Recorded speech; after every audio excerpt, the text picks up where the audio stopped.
Bismillahirrahmanirrahim. Wa qala sallallahu alaihi wasallam, dan telah bersabda Rasulullah sallallahu alaihi wasallam, an-nadratu ari memandang, sahmun eta teh anak panah, masmumun anu beracun, min sihami iblisa tegesna ari memandang teh eta teh merupakan anak panah anu beracun anu berasal tina busur panah iblis laknatullah alaihi. Iyalah anu dipikasieun ku urang teh terkena anak panah iblis nyaeta memandang perkara-perkara anu diharamkeun ku Allah subhanahu wa ta'ala. Ari sekedar memandang pemandangan alam anu begitu indahna anu tos diciptakeun ku Allah, itu mah boleh. Jalan-jalan ke pantai cuci mata melihat pemandangan laut, melihat gelombang laut anu sakitu indahna, eta ge bagus, tadabur alam berarti. Ngan kadang-kadang urang keur ngeunah-ngeunah tadabur alam, pecenghul dihareupeun aya nu berenang, make calana jero doang deui jeung kutang doang. Nah, ieulah anak panah iblis teh geus datang. Ngan anu bahayana teh kan urang mah ketika anak panah iblis geus datang teh sok semakin asik peribahasa mencuci mata. Eta mah lain mencuci mata, tapi mengotori mata dengan dosa. Naudzubillah min dzalik. Menjaga pandangan mata tina perkara-perkara anu diharamkeun memang perkara anu sangat sulit, terutama di zaman ayeuna ieu sangat-sangat sulit. Naon sebabna? Sebab perkara-perkara anu haram dipandang ku urang teh geus dipajang di setiap tempat, di pasar, di rumah sakit, di pesawat, bahkan di tempat-tempat ibadah oge ambalaya. Atuh komo eta anu sok dikakantongan bae ku urang setan gepeng teh eta setan gepeng handphone geus ambalaya pisan dina handphone mah. Ieu pan urang hese panah setan teh dikakantongan jeung setan-setan urang mah. Ngaran-ngaran jelema anu geus nyekel HP anu geus aya internetan pasti disengaja ataupun tidak disengaja pernah melihat perkara-perkara anu diharamkeun. Naon sebabna? Sebab begitu mudahna di handphone mah sagala aya. Tong boro anu teu boga niat nonton atawa ningali perkara-perkara nu haram, nu teu aya niat nonton ge bisa jadi nonton, sebab diasong-asongkeun kana mata urang. Coba we rasakeun geura.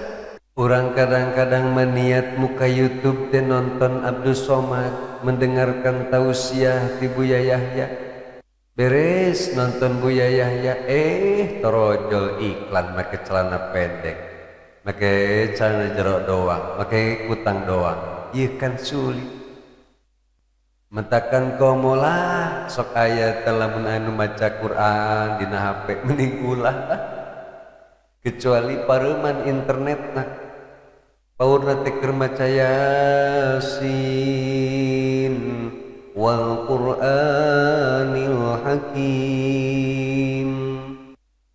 Keur ngeunah-ngeunah urang maca Al-Qur'an dina handphone, torojol iklan, alah eta bujur digutak-gitak dihareupeun pisan. Jikan kadang-kadang urang jadi lain mentadaburi surat Yasin, kadang-kadang urang mentadari bujurna eta indah amat eta bujurnya. Coba lamun anu urang kitu tungtungna mah urang kasarung nu tadina niat rek tadabur Al-Qur'an kalakah tadabur nu kitu. Naudzubillah min dzalik. Mentakan selama masih keneh aya mushaf anu manual mah mending ngaji memening make Al-Quran manual wae ulah sok make digital supaya rapih ibadah urang. Jeung katingali lagi asa kurang adab deh maca Quran dina handphone, asa adab keneh asa sopan keneh maca Al-Quran dina mushaf manual. Coba wae geura rasakeun atawa tingalikeun jelema anu maca Quran dina handphone, asa kurang maha kitu nya. Asa kurang greget kitu mucek budak mora ayeuna teh mah. Paman tarokaha saha jalma anu ninggalkeun kana itu ayeuna nadrata tegasna ninggalkeun kana memandang perkara-perkara anu haram khaufan karna sieun minallahi ta'ala sieun ka Allah ta'ala ay ghadabihi tegasna sieun kana kemurkaan Allah aqahullahu ta'ala maka Allah subhanahu wa ta'ala bakal memberikan ka eta jalma anu ninggalkeun pandangan anu haram iman yajidu maka bakal manggihan eta si jalma teh halawatahu ayil imani kana manisna iman fi qalbihi dina hatena eta si jalma. Jadi kunci na lamun urang hayang menikmati nikmatna ibadah, lamun urang hayang menikmati nikmatna zikir ka Allah subhanahu wa ta'ala, jaga pandang. Nah kapanggih we ayeuna mah lamun urang salat teu karasa nikmatna salat, lamun urang ngaji teu karasa nikmatna ngaji, teu betah we di masjid teh, teu betah we di bawah ngaji teh, berarti urang geus terkena ku anak panah setan, geus terkena ku anak panah iblis, sehingga panon urang dikotori dengan pandangan-pandangan anu diharamkeun ku Allah subhanahu wa ta'ala, nu akhirna kenikmatan iman, kenikmatan ibadah nu aya dina hate urang dicabut ku Allah subhanahu wa ta'ala. Na'udzubillah min dzalik. Lumatak yu urang babarengan sami-sami tobat ka Allah, sami-sami ngaistighfaran dosa-dosa mata urang, terutama nyakitu deui dosa-dosa anu sanesna.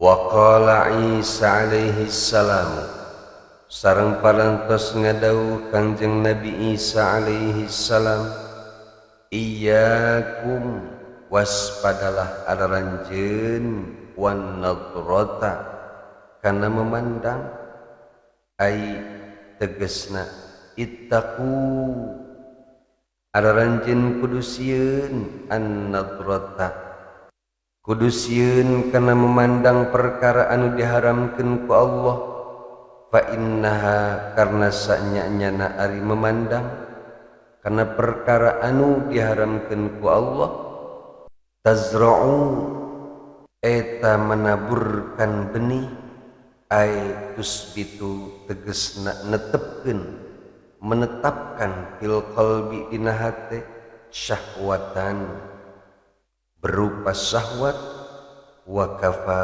biha fitnatan sareng cukuplah memandang perkara anu haram eta menjadi sebuah fitnah.